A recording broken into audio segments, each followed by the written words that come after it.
లూకా సువార్త 18వ అధ్యాయము 35వ వచనం నుండి 43వ వచనం వరకు. ఆయన ఎరికో పట్టణమునకు సమీపించినప్పుడు ఒక గుడ్డివాడు తోవ పక్కన కూర్చుని ఉండి భిక్షం అడుగుకొనుచు ఉండెను. జన సమూహము దాటిపోవుచున్నట్టుగా వాడు చప్పుడు విని ఇది ఏమి అని అడగగా, వారు నజరేయుడైన యేసు ఈ మార్గమున వెళ్ళుచున్నాడని వానితో చెప్పిరి.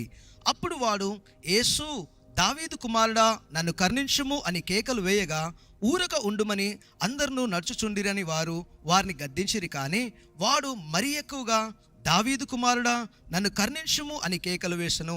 ఈ గుడ్డి భర్తమై పరిస్థితి చూస్తేనండి, ఊరు బయట కూర్చున్నాడు. కానీ మనం చదివితే యేసు ప్రభు ఆ మార్గమున ఏం చేస్తున్నాడంట?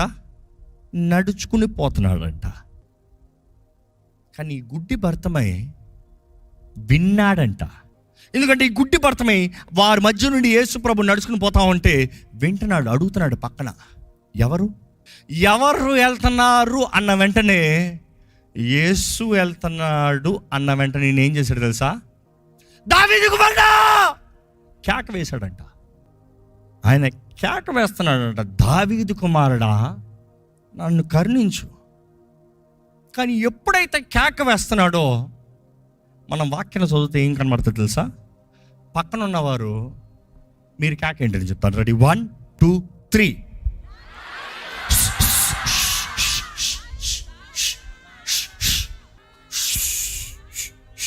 ఈరోజు చాలామంది ఉస్సులు కొట్టేవారు ఉన్నారు. బుస్సులు కొట్టేవారు కనబడతారు. కొంచెం విశ్వాసాన్ని కనబడితే చాలు, కొంచెం చేతులు వచ్చి దేవుని దేవా అనిపి డిసిప్లిన్, మౌనంగా ఉండాలి. ఈయన కేక వేస్తున్నాడంట ధైర్యంగా. పక్కన ఉన్నవారు బుస్ బుస్, బోధకుడిని డిస్టర్బ్ చేయొద్దు, బోధకుడిని ఇబ్బంది పెట్టద్దు. అందుకని ఆగిపోయినట్టు కనబడుతుందా? ఈరోజు చాలామంది అంతే. కొద్దిగా ఎవరైనా ఏదైనా పక్కన అంటే చాలు, నా మనసు పాడు చేశారు ఈ వ్యక్తి, నేను ఏదో ప్రార్థన చేసుకోదాం అనుకున్నాను, నా మనసు పాడు చేశారు ఈ వ్యక్తి, నన్ను ప్రార్థన చేయకుండా చేసి ఇచ్చారు. అది పని ఎప్పుడు మిమ్మల్ని ప్రార్థన చేయను ఒకటి చేస్తాం. అది పని ఎప్పుడు మీరు దేవుని దగ్గర చేరకుండా ఉంటాం. అది పని ఎలా మీ ప్రార్థనా జీవితాన్ని ఆపివేయాలని, మీరు నోరు తెరవకుండా చేయాలని. ఎందుకంటే నోరు తెరిస్తే బ్రతుకు మారుతుందండి. అవును, నోరు తెరిస్తే బ్రతుకు మారుతుంది. అవునా కదా? రోడ్లో కూడా చూడండి, గొడవ పెట్టుకున్నవాడు బ్రతుకు మారిపోయింది, ఇంట్లో గొడవలు పెట్టుకున్న వాళ్ళు బ్రతుకు మారిపోయింది, ఇంట్లో కొట్లాడుకున్న వారు బ్రతుకు మారిపోయింది. ఎక్కడైనా సరే నోరు తెరిచామా బ్రతుకు మారుతుంది.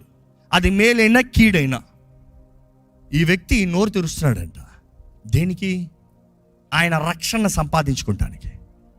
ఈయన కేక వేస్తున్నాడు, పక్కన ఉన్నవారు ఊరుకుండు అంటున్నాడు. అన్నంత మాత్రాన్ని ఆయన ఊరకుండా ఉన్నాడా? దేవుని వాక్యం చెప్తుంది, అతడు ఇంకా బిగ్గరగా కేక వేశాడు అంట. మీరు ఈసారి ఇంకా బిగ్గరగా పిలవండి,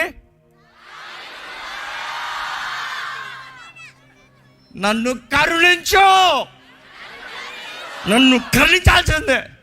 ఊరుకుంటలేదు ఆయన, నన్ను కరుణించాల్సిందే. ఊరుకుంటలే. నువ్వు కాకపోతే నాకు ఎవరు లేరు ప్రభువా, నువ్వు కాకపోతే నాకు స్వస్థత లేదు ప్రభువా, నువ్వు కాకపోతే నా బ్రతుకం మారదు ప్రభువా, నువ్వు కాకపోతే నన్ను రక్షించేవాడు ఎవరు లేడు ప్రభువా. ప్రభువా నువ్వేనయ్యా.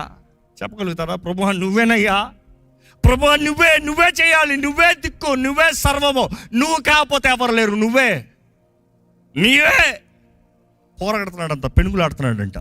ఎన్నిసార్లు మనం దేవునితో పెనుగులాడాము, ఎన్ని వాటి గురించి మనం దేవునితో పెనుగులాడాము. ఏంటి అది మీరు పెనుగులాడింది?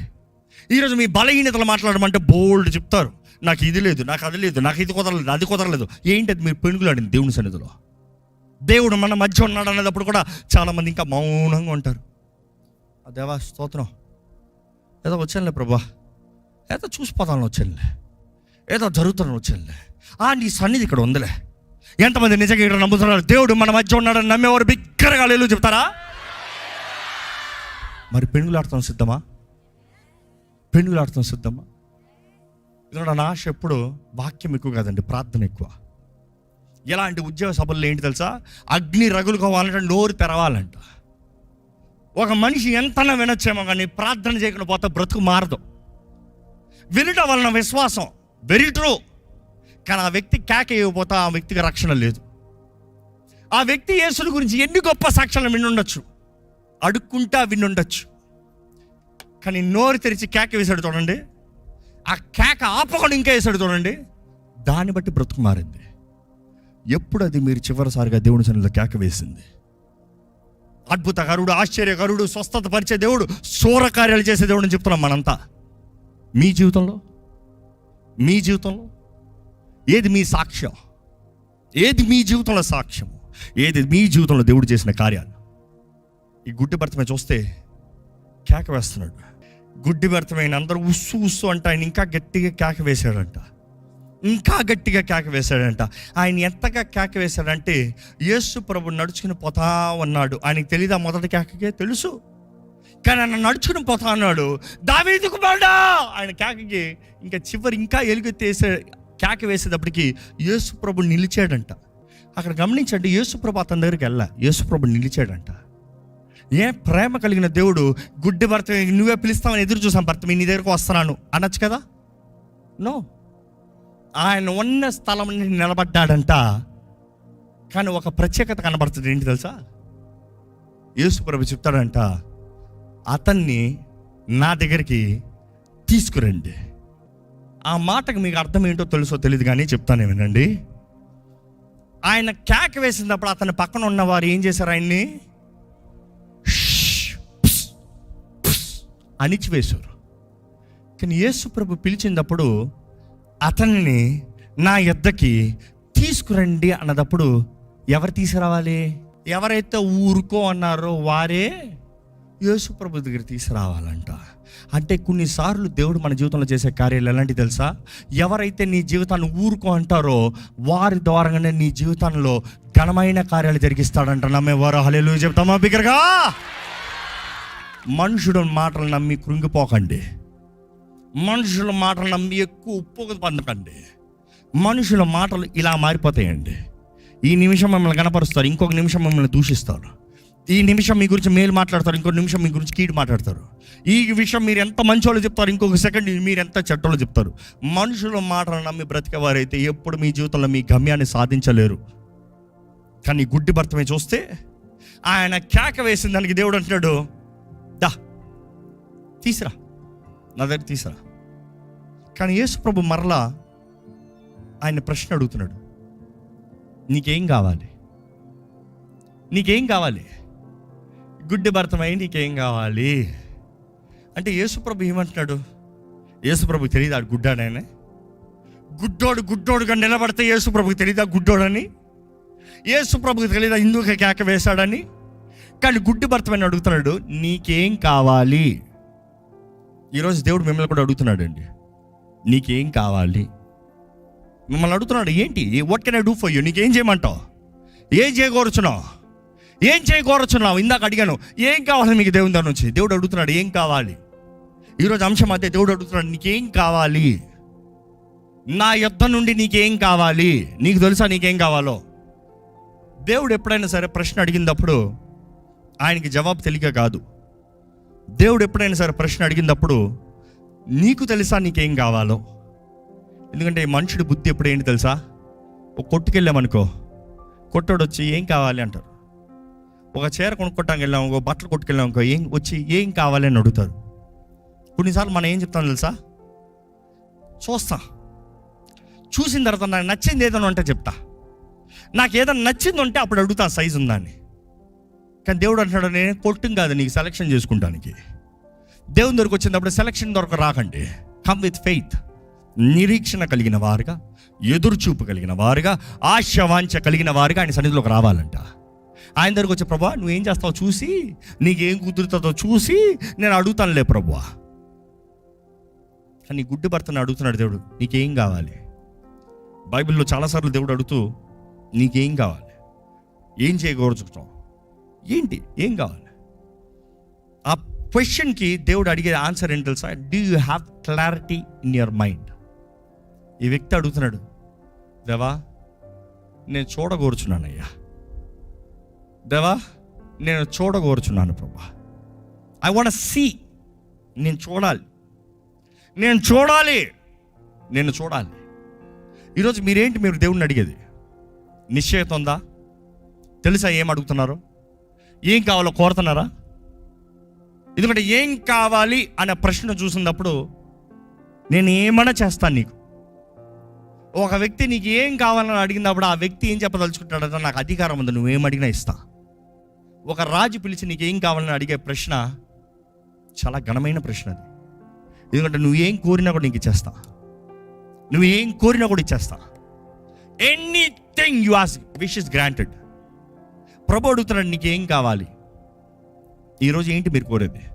ప్రభా ఏదో ఉద్యోగం తెచ్చే ప్రభా, ప్రభా ఏదో ఈ అప్పు తీరుస్తానికి తెచ్చు, ప్రభా ఏదో ఈ చిన్నది సాయం చేయ ప్రభా. No. When you ask God, ask for generations. తరములకి తగిన ఆశీర్వాదాలను అడగండి, తరములకి కలిగిన దీవెనలు అడగండి, అంటే మార్పుని అడగండి, హెచ్చింపుని అడగండి. తరములు భవిష్యత్తులో దేవుని మహిమ కొరకు మార్చబడేలాగా అడగండి. కేవలం ఈ పూట కాదు. ఈరోజు అడగాలంటే కేక వేయాలి, విశ్వాసం కావాలి. ఈ గుడ్డి మర్త్వలో ఇంకొక పెద్ద కార్యం తను చేయవలసిన అవసరం వచ్చింది. నేను తెలుసా, యేసు ప్రభు అతను పిలిచినప్పుడు వాక్యాలు మీరు చదువుంటే, ఆయన దగ్గర ఉన్న ఆ పాత్రని, ఆయన అంగీని, లేకపోతే ఆ కోట్ అని ఉంటుంది ఇంగ్లీష్లో, ఆ పై వస్త్రము అని ఉంటుంది, ఆ పై వస్త్రాన్ని విడిచి వచ్చాడంట. అంటే దేవుడు మనల్ని పిలిచే ప్రతిసారి మనకి ఏదైతే అలవాటో, ఎందుకంటే ఇదే కదా బువ్వ. సపోజ్ ఆయన అడిగింది వచ్చింది చేయలేదు అనుకో, మరలా కావాల్సింది ఈ బువ్వ, మరలా బ్రతకాల్సింది ఫెమిలియారిటీ, అలవాటు బ్రతుకు, అలవాటు కార్యాలు, అలవాటు పనులు, అలవాట్లు. మనుషుడు అలవాటు విడిచి రావాలంటే చాలా కష్టం. ఉన్న ఇంట్లోనే దేవుడు ఆశీర్వదించమంటే బాగానే ఉంటుంది. నీ ఊరు విడిచిరా, నేను ఆశీర్వదిస్తానంటే చేస్తారా? నీ ఉద్యోగం విడిచిరా, నేను ఆశీర్వదిస్తానంటే చేస్తారా? ఎందుకంటే అది లేకపోతే నాకు బువ్వ గడవదు ప్రభువా. నువ్వు ఏదైనా చేస్తే ఇక్కడే చెయ్యి, నేను అక్కడ రాను. అబ్రహాంని దేవుడు ఆశీర్వదిస్తానన్నప్పుడు నీ ఇంటిని విడిచిరా, నీ తండ్రి ఇంటిని విడిచిరా, నీ ప్రజలను విడిచిరా, వస్తే చేస్తా. కొన్నిసార్లు దేవుడు కోరేది మనం విశ్వాసంతో అడుగు తీయాలండి. అలవాటు, ఫెమిలియారిటీ, ఇది నా ఏదో జీవనోపాధి పోతా ఉంది, దీన్ని డిస్టర్బ్ చేయొద్దు ప్రభా. నువ్వు ఏది చేసినా ఇది డిస్టర్బ్ చేయొద్దు. విశ్వాసం అనేది మన అలవాట్లను విడిచిపెడతాం. మనం ఇక్కడ నమ్ముతాం కాదు, ప్రభా నేను ఇది నమ్ముతలే, నిన్ను నమ్ముతున్నా. ఈ మాటలు కష్టంగా ఉంటాయి కొంతమందికి. ఏదో నాకు మేలుగా చెప్పండి, మంచిగా చెప్పండి. దేవుడు అన్నాడు, నువ్వు ఏం కోరదలుచుకుంటావు విశ్వాసంతో టేక్ ఎ స్టెప్. నువ్వు విశ్వాసంతో అడుగుతే ఆయన పై వస్తున్నాడు. ఎందుకంటే ఆయన చలికి కప్పేది అదే, ఆయన ఆదరించేది అదే, ఆయన కొంచెం మేలుగా సుఖంగా పడుకుంటానికి అనుమతించేది అదే. మేబీ ఆయన అంటున్నాడేమో, ఓ పై వస్త్రమా, ఇంతవరకు నన్ను ఆదరించావు, నాకు మంచిగా పడుకుంటానికి అవకాశం ఇచ్చావు, ఉన్న స్థితిలో నన్ను మంచిగా చూసుకున్నావు, ఇంకా నేను వస్తున్నాను పో. కొన్నిసార్లు పక్కన పెట్టాలంట, కొన్నిసార్లు విడిచిపెట్టాలంట. ఆయన యేసు దగ్గరకు వచ్చి ఏమంటున్నాడు, నీకేం కావాలంటే నాకు చూపు కావాలి. యేసు ప్రభు అనేక మందిని స్వస్థపరిచిన విధానాలు చూస్తే వ్యత్యాసంగా ఉంటుంది. ఒక గుడ్డను స్వస్థపరచాల్సి వస్తున్నప్పుడు ఉమ్మి వేసి మట్టి చేసి అది ఆయన కళ్ళుకి రాసి పోయి కడుక్కు అయ్యా అంటున్నాడు. కానీ ఈ వ్యక్తి స్వస్థత చూస్తే చాలా ప్రత్యేకతగా ఉంటుంది. ఎందుకంటే దేవుడు నీకేం కావాలంటే దృష్టి కావాలంటాడు. అప్పుడే, ఆ నిమిషమే, ఆ గడియే, దట్ వెరీ మూమెంట్, ఒక్క ఫ్రాక్షన్లో ఆయనకు స్వస్థత కలిగిందంట. మన దేవుడు స్వస్థపరిచే దేవుడు. నమ్మేవారు ఉంటే బిగ్గరగా హల్లెలూయా చెప్తారా?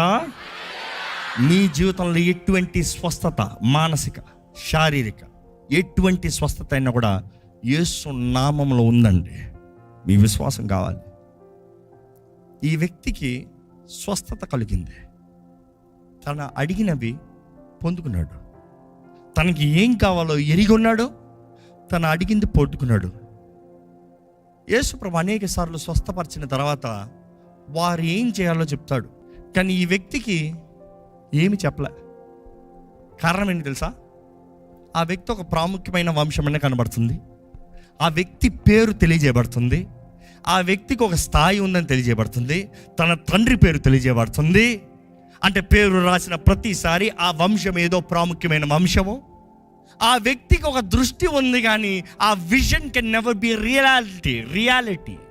ఆశ ఉందేమో కానీ నేను చూడలేకపోయాడు నిజంలో. దేవుడు అంటాడు, నీకు తెలుసు నీకేం కావాలో, పో పో, నీ దారిలో నువ్వు పో, నీ దారిలో నువ్వు పో. నీకేదో ఒక దారి ఉంది, నీకేదో కనబడుతుంది, పో, నీ దారిలో నువ్వు పో. నువ్వేం చేయాలో ఆశ కలిగి ఉన్నావు, పో, నీ దారిలో నువ్వు పో, నువ్వు చేసుకో, పో. కానీ ఆ వ్యక్తి ఏం చేశాడు తెలుసా? చూపించిన నిన్ను మహిమపరచకుండా నేను పోతానా? చూపించి జీవితాన్ని ఇచ్చిన నీవు, బ్రతుకుని మార్చిన నీవు, నా స్థితిగతులు మార్చిన నిన్ను మహిమపరచకుండా నేను పోతానా? ఈరోజు ఇక్కడ ఉన్నవారిని అడుగుతున్నానండి, ఎంతమంది మీ జీవితంలో దేవుని దగ్గర నుంచి మేలు పొందుకున్నారు? బిగ్గరగా హల్లెలూయా చెప్పండి. పొందుకున్న వారు ఇంతమంది ఉన్నారు, మహిమపరిచిన వారు మాత్రం బిగ్గరగా హల్లెలూయా చెప్పండి. నిజంగా అందరూ చెప్పారా? ఎందుకు చెప్పలేదు? ఎందుకంటే చాలామంది పొందుకునేటప్పుడు తెగ ప్రార్థన చేస్తాం. అవకాశం, ఆ పరీక్ష, ఆ పోరాటము, అనారోగ్యము, తెగ ప్రార్థన చేస్తాం. పొందుకున్న తర్వాత నా దారిలో పొమ్మన్నావు కదా, నేను పోతానులే, నా ఇష్టమైతే నేను చేసుకుంటానులే. కానీ ఈ వ్యక్తి చూస్తే యేసుతో పాటు ఊరిలోకి ఆయనని మహిమపరుస్తూ వెళ్ళాడంట. అనుకుంటున్నాడు ఎలా చేసి ఉంటాడు, ఎలాగ మహిమపరిచి ఉంటాడు? యేసు ప్రభువు వెళ్తా ఉంటే మొదటిసారి ఈయన కావాల్సిన వాడు ఏం చేశాడు? కేక వేశాడు. అంటే కేకలేస్తాంలో ఈయన గొప్ప అనమాట. ఈయనకి సీక్రెట్ తెలుసు, కావాలంటే కేక వేస్తున్నాడు. దారంతా మహిమపరిచాడంటే గుడ్డోడికి కళ్ళు ఇచ్చాడు యేసు, నా బ్రతుకుని మార్చాడు యేసు, నా స్థితిగతిని మార్చాడు యేసు. అడుక్కుని బ్రతకవాడిని ఈరోజు నా వంశంలోకి చేరి నా దృష్టిని నెరవేరుస్తానికి దేవుడు కృపనిచ్చాడు. ఈరోజు మీకు కృతజ్ఞత ఉందండి? మార్గంలో సరళపరిచే దేవుడు. అది ఎండిన నేల అవనే, ఎండిన నేల అవనే, అది ఎడారవనే, అది కొండల బండలవనే. దేవుడు ఎటువంటి జీవితంలోనా ఆయన ఉద్దేశం, ఆయన వాక్కు చాలంట. హిస్ వర్డ్ వినడం వలన విశ్వాసం అనుగ్రహించబడుతుంది. విశ్వాసము పొందుకున్న వారైతే మన విశ్వాసం ద్వారంగా కార్యం. ఈరోజు ఇక్కడ ఉన్న మీరు గత సంవత్సరాలంతా వేదన, గత సంవత్సరాలంతా బాధ, గత సంవత్సరాలంతా కృంగుదల, గత సంవత్సరాలంతా నిరుత్సాహము, గత సంవత్సరాలంతా చేతకాని వారిగా మిగిలిపోయారేమో. కానీ ఈరోజు యేసుప్రభు ఆశపడుతున్నాడండి, మీ మధ్య ఆయన నడవాలని, ఆయన సన్నిధి మీ మధ్య అవ్వాలని, ఆయన ఒక్కసారి మిమ్మల్ని దర్శించాలని. అనేక సార్లు అనేక రీతిగా అనేక సేవకుల ద్వారా దేవుడు ఇక్కడికి వచ్చాడేమో, కానీ మీరు విని వెళ్ళిపోయారేమో, తెలుసుకొని పోయారేమో. కానీ ఈరోజు దేవుడు ఆశపడుతున్నాడు, ఇంకో ఎదురు చూస్తున్నావు కదా, వచ్చాను. ఎదురుగో ఆశపడుతున్నావు కదా, కోరుతున్నావు కదా, వస్తున్నాను.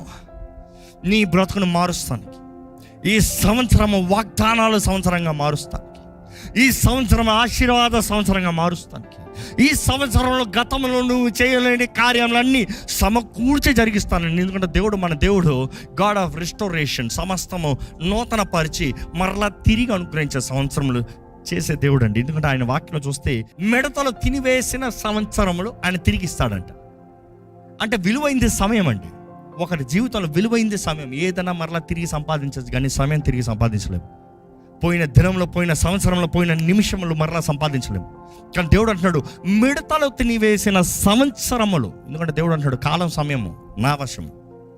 నీవు కాలం సమయంలో ఉన్నావు, నీ కాలం సమయాన్ని కంట్రోల్ చేస్తున్నా అంటే ఆ మాటకు అర్థం ఏంటి? దేవుడు అంటున్నాడు గతంలో నువ్వు పోగొట్టుకున్న అవకాశాలన్నీ మరలా తిరిగి ఇస్తా.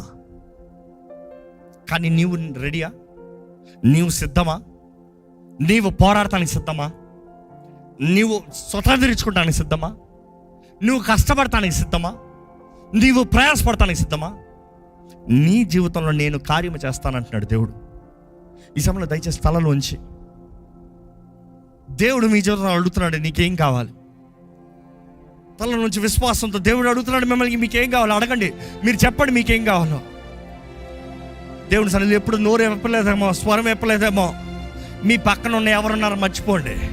మీ బ్రతుకుని మార్చి, మీ గతాన్ని తుడిచివేసి సమస్తము నూతన పరిచే దేవుడు ఉన్నాడండి. ఆయనకు అసాధ్యమైంది ఏది లేదు. ఆయన నూతన కార్యములు చేసే దేవుడు, ఆయన అద్భుతాలు చేసే దేవుడు, ఆశ్చర్యములు జరిగించే దేవుడు.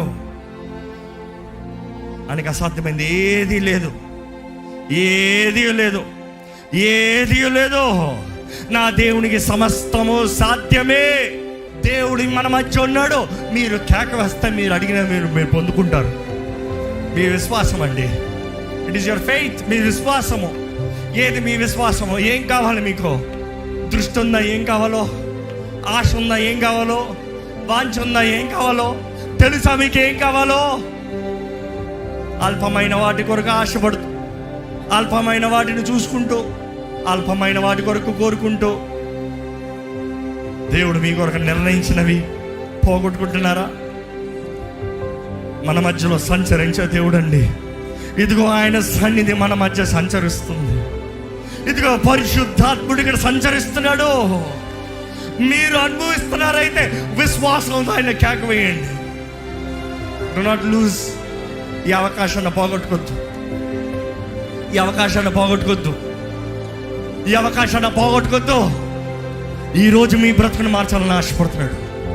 మీరు కాంప్రమైజ్ అయిపోయారేమో, ఇంతే నా బ్రతుకు, ఇంకింతేలే అని సరిపెట్టుకున్నారేమో. కాదు కాదు కాదు కాదు. మీరు ఆయన బిడ్డలు, అమూల్యమైన రక్తము ద్వారా కడగబడిన వారు. మీరు విలువైన వారండి. మీరు విలువైన వారు. మనుషులు మిమ్మల్ని విలువగా ఎంచలేదేమో, కానీ దేవుడు మిమ్మల్ని విలువ ఎంచుతున్నాడని తెలియజేస్తున్నాడు. మనుషులు మిమ్మల్ని కృంగదీశారేమో, కానీ దేవుడు అంటే నేను నిన్ను బలపరుస్తాను. కంటికి కనరానివి, చెవికి వినరానివి, హృదయంకి గోచము కానివి ఇదిగో నీ కొరకు నేను ముందుగానే సిద్ధపరచినాడు. ఆయన సిద్ధపరిచాడంటే ఆయన ఆత్మ ద్వారంగా తెలియజేస్తాడంట. మనుషులకి అర్థం కాదు, మనుషులకి అర్థం కాదు, మనుషులకి అర్థం కాదు. నీవు ఎరిగొన్నావా? నీవు చెప్పగలుగుతున్నావా? నేను ఎరిగొన్నానయ్యా, నువ్వు నమ్మదగిన దేవుడు. నీవు చెప్పగలుగుతున్నావు, నేను ఎరిగొన్నాను ప్రభా, నువ్వు అద్భుతాలు చేసే దేవుడు. నేను ఎరిగొన్నాను ప్రభా, నువ్వు ముట్టే యెహోవా రాఫావయ్యా, నువ్వు స్వస్థపరిచే దేవుడు. నా చేదైన జీవితాన్ని బాగు చేసే దేవుడు, నా బ్రతుకుని మార్చే దేవుడు. యెహోవా రాఫా, నా జీవితాన్ని మార్చేయ్యా. మారానే మధురంగా మార్చేదేవా. మారాలాగుందయ్యా నా బ్రతుకు. నువ్వు మార్చు ప్రభా, మార్చు ప్రభా, నా బ్రతుకుని మార్చు ప్రభా. అడగండి దేవా, నా కరుణ చూపి, నా కుటుంబం పైన కరుణ చూపి, నా జీవితంలో కరుణ చూపి. అడగండి, దావీదు కుమారుడా నన్ను కరుణించు. బిక్కరగా కేక వేయండి, దావీదు కుమారుడా నన్ను కరుణించు. కేక వేయాలి, మీ కేక రావాలి. దావీదు కుమారుడా నన్ను కరుణించు. దావీదు కుమారుడా నన్ను కరుణించు. ప్రతి ఒక్కరు నిజంగా కోరినట్లయితే బిక్కరగా కేక వేయండి, నన్ను కరుణించు. దావీదు కుమారుడా నన్ను కరుణించు. ఎంతగా కోరుతున్నారు, ఎంతగా కోరుతున్నారు, ఎంతగా ఆశపడుతున్నారు. అడగండి, దావీదు కుమారుడా నన్ను కరుణించు. అలాగే మన చప్పట్లు కొట్టి దేవుడు నామని మహిమపడుతున్నామండి. చాలిన దేవుడు, మనకి ప్రేమ చూపించి నూతన అవకాశాలు ఇచ్చే దేవుడు, జీవితాన్ని మార్చే దేవుడు అండి. మీ బ్రతుకుని మార్చే దేవుడు, మీ జీవితాన్ని సాక్షిగా మార్చే దేవుడు, మీ జీవితంలో నూతన కార్యాలను జరిగించే దేవుడు. వందనములయ్యా. ఈరోజు ఇక్కడ ఉన్న ప్రతి ఒక్కరిని చూడయ్యా, ప్రతి ఒక్కరిని చూడయ్యా, ప్రతి ఒక్కరిని పేరు పేరు నన్ను వేరుకున్న దేవుడు. ఆనాడు ఆ గుడ్డి భర్తమై కొరకు ఆ ప్రాంతంలో వెళ్తూ తన విశ్వాసముకు తగినట్టుగా తనకి స్వస్థతనిచ్చావయ్యా, దృష్టినిచ్చావయ్యా, జీవితంలో ముందుకెళ్ళే భాగ్యాన్ని ఇచ్చావు ప్రభా. ఈరోజు ఇక్కడ ఉన్న నీ బిడ్డలను చూడు ప్రభా. ఎటువంటి పరిస్థితుల్లో నన్ను విరిగొన్నావు. విరిగిన స్థితి, విరిగిన బ్రతుకు, చేతకాని బ్రతుకు, ఓటమి కోల్పోయే బ్రతుకు, నిరుత్సాహంతో కృంగిప్పి ఎవరి దగ్గర తల చూపిలేని బ్రతుకు, గొప్ప ప్రారంభమైన కానీ ఇప్పుడు కృంగిదలతో ఉన్నవారిని చూడు ప్రభా. ఈరోజు విశ్వాసంతో నీ సన్నిధిలోకి వచ్చి ప్రార్థనతో ఏకీభవిస్తూ వారి జీవితాన్ని నీ చేతిలో సమర్పించిన వారిని చూడు ప్రభా. గత సంవత్సరములంతా మిడతలు తినివేసేయేమో కానీ ఇదిగో ప్రభా, నీ వైపు తిరుగుతూ నీ సహాయాన్ని వేడుకుంటూ నీ పాదాలు పట్టుకుంటున్నాం. వీరి జీవితంలో ఈ సంవత్సరంలో అత్యధికమైన విజయము కలుగునుగా కాడి ప్రకటిస్తున్నాను. నీ బిడ్డల జీవితంలో ఇంకా ఓటమి కాదు ప్రభా, అవమానము కాదు ప్రభా, మనుషుల్ని ఆశ్రయించే బ్రతుకు కాదు ప్రభా. నువ్వు శక్తినిచ్చే దేవుడు, నువ్వు సమయాన్ని ఇచ్చే దేవుడు, నువ్వు అవకాశం ఇచ్చే దేవుడు, సమస్తము నూతన పరిచే దేవుడు. ఈరోజు నీ బిడ్డలకు కావాల్సిన దృష్టి దయచే ప్రభా, దృష్టి దయచే ప్రభా. దృష్టి లేక నా ప్రజలు నశించిపోతున్నారన్నావై. ఎంతో మందికి నువ్వు వారి కొరకు కలిగి ఉన్న తలంపులు, కార్యాలు, ప్రణాళికలు ఎరగని వారుగా ఏదో సామాన్యమైన బ్రతుకుతూ ఏదో ఇదే జీవితమలే అని అడుక్కున్న బ్రతుకులు, అడుక్కుని తినే బ్రతుకుల్లో బ్రతుకుతున్నారు. కానీ ఏ ఒక్కరు అలుపులు కాదే నీ దృష్టి. నీ రక్తంలో కడగబడిన మేము ఘనులమే ప్రభువా. నీ రక్తంలో కడగబడిన మేము పరలోక రాజ్య వారసులమే ప్రభువా. నీ రక్తంలో కడగబడిన ప్రతి ఒక్కరు దేవుడి బిడ్డలమని మేము నమ్ముతున్నామయ్యా. వీడికి శాపానికి, అవమానానికి, దుఃఖానికి, ఏ చీకటికి మా మీద అధికారం లేదు. ఈరోజు ఈ వాక్యం వింటూ ఎవరెవరైతే వారి జీవితంలో నీ చేతుల్లో సమర్పించుకున్నారు, వారి జీవితంలో వెలిగించు, నీ మహిమ కొరకు నిలబెట్టు. ఈ సంవత్సరము వేగముగా వెళ్ళాలయ్యా. గతంలో చేయలేని కార్యములన్నీ వేగంగా స్వతంత్రించుకోవాలి ప్రభువా. Super natural speed, the year of speed, అతి వేగంగా సాధించాలి ప్రభువా. మనిషి ద్వారా సాధ్యపరచలేని దేవుని ద్వారా సాధ్యమని నమ్ముతున్నాము ప్రభువా. ఏరియా మీదకి నీ ఆత్మ దిగి వచ్చినప్పుడు రథాల కన్నా వేగంగా పరిగెత్తాడు ప్రభువా. అటువంటి రీతిగా నీ బిడ్డలు సమస్తములో అత్యధికమైన విజయం ఈ సంవత్సరంలో అతి వేగంగా నీ బిడ్డలకి కలుగునుగా కాని ప్రకటిస్తున్నాను. ఏ శత్రువు వీరిని పోరాడుతున్న వీళ్ళదు, ఎటువంటి శత్రు సమూహము వీరి విరోధం వచ్చినా కూడా యేసు నామములో ప్రతి ఒక్కరికి జయము కలుగునుగాక. జయధ్వనితో నీ బిడ్డలు బ్రతకాలి ప్రభా. వీరికి తన ఆత్మ మమ్మల్ని యాతన వీల్లేదు. శక్తియు, ప్రేమయు, ఇంద్రియ నిగ్రహమని నీ పరిశుద్ధాత్మ మాలో నుండి మమ్మల్ని బలపరిచి మమ్మల్ని నడిపించాలని వేడుకుంటూ నజరేయుడైన యేసు నామములో అడిగి వేడుచున్నాము తండ్రి, ఆమేన్. బిగ్గరగా ఆమేన్ చెప్తామా అండి?